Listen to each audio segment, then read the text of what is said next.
Happy New Year from NAAOP here in Washington, D.C., where the U.S. Congress quite literally passed a New Year's resolution that averted the fiscal cliff.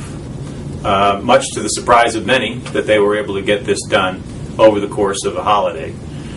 In fact, two people were primarily responsible for negotiating and finalizing a deal that the Senate ultimately passed and the House then passed. The President is set to sign that bill any moment.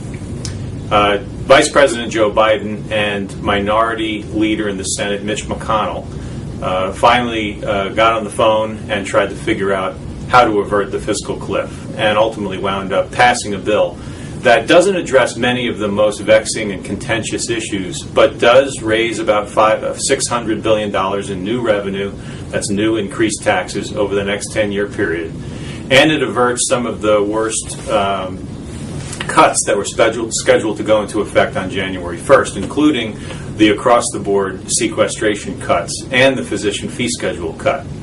So let me go back to the bill. First off, the legislation passed inside of about a 30-hour period from the announcement that there was a deal that had been reached. In the Senate, the vote was 89-8, with 5 Republicans and 3 Democrats voting against the bill.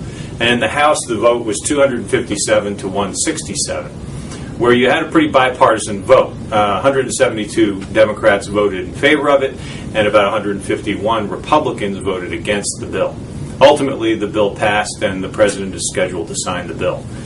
And that averts some of the worst aspects of the fiscal cliff. But there were no spending cuts, or very, very few spending cuts, and very little in the way of Medicare and Medicaid or Social Security reforms. And so all of these entitlement programs are going to be, quite frankly, back up on the chopping block in the context of two things in the near future. First, the need for this country to increase the debt ceiling, which authorizes the U.S. government to borrow money. That's coming due toward the end of February. And the end of March will signal the end of the fiscal 2013 spending bills that have been funded through that date that will require Congress to readdress those issues. So these major debates around Medicare reform, Medicaid reform, maybe even Social Security will not go away. They clearly will be back up on the top agenda item of the new Congress, the 113th Congress, that will be sworn in later this week.